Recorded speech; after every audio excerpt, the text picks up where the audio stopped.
करेंगे, हम करेंगे। संविधान की रक्षा कौन करेगा? हम करेंगे, हम करेंगे। संविधान की रक्षा कौन करेगा? हम करेंगे, हम करेंगे।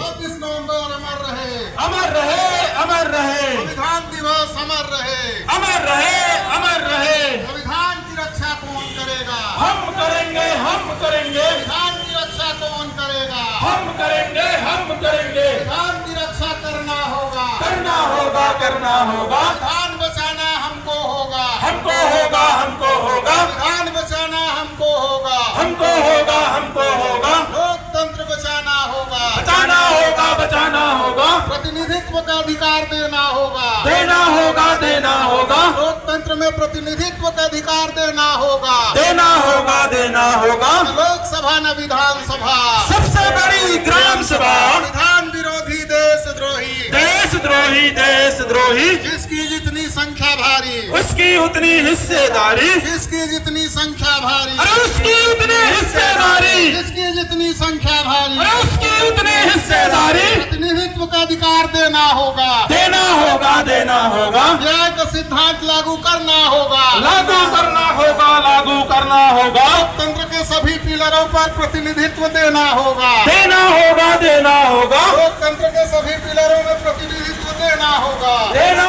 20 नवंबर 1945 को जो देश का सर्वोच्च कानून है, संविधान, पूरे देश में सबसे ऊपर है संविधान, उसके बाद राष्ट्रपति का नंबर आता है।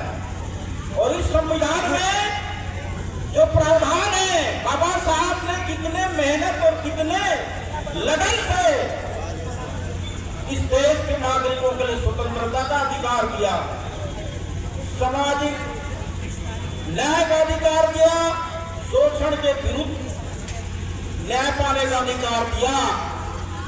लेकिन आज उन अधिकारों के बावजूद भी इस देश का मूल निवासी एसटी, एससी और ओबीसी उन अधिकारों से वंचित है। कब न्याय मिलेगी? आज किसी से छिपी नहीं है कि सामाजिक न्याय के लिए हमारे लोग दर दर भटकते हैं।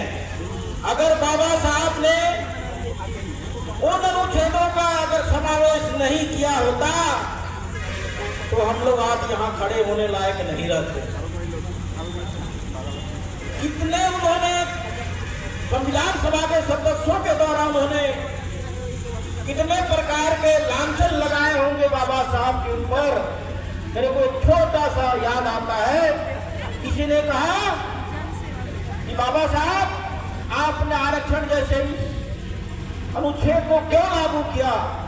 उन्होंने कहा कि ये भारत की आत्मा है और मेरे देश के जो मूल निवासी हैं उनको जब तक समान अधिकार नहीं मिल जाता तब तक ये आरक्षण बरकरार रहेगा। और एक शब्द उन्होंने यह भी कहा कि संविधान को हम लोग जला देंगे। कहने वाले लोग को जवाब दिया कि आप संविधान को कैसे जलाओगे? जब जब आप संविधान को जलाने का नाम लोगे, हमारा आदमी प्रतिरोध करके तुम लोग का सत्यानाश कर देगा और ये संविधान इस भारत से कभी मिट नहीं सकता। ये मेरा वचन है। उन्होंने ये सब कहा था और हम इतने अधिकारों के बावजूद भी आज हमारे लोगों में जागृति नहीं आई। कब आएगा? हमारा जल जंगल और जमीन किस कदर लूटा जा रहा है, तब भी हम लोग मौन खड़े हैं, मौन बैठे हैं घरों में। अरे घर से बाहर निकलो और अपने अधिकारों को पहचानो। वो तो एक महात्मा थे बाबा साहब ने जो आप लोग के लिए अधिकार दिए, और अगर मान लो बाबा साहब ने अधिकार नहीं देते तो आप सोच लीजिए कि क्या हाथ होगा। इसलिए जब तक हम लोग एसटी, एससी और ओबीसी के लोग एक मंच में आकर अपनी मांग को नहीं रखेंगे तो इस लोकतंत्र में हम लोग को कोई रास्ता देने वाला नहीं है, हमारे को न्याय देने वाला नहीं है। समय बहुत ज्यादा हो गया, ज्यादा नहीं कहूंगा। इसलिए सभी साथियों से मेरा निवेदन है, आप लोग जहां पहुंचे हैं बहुत बहुत धन्यवाद। भारत माता की जय। भारत माता की जय।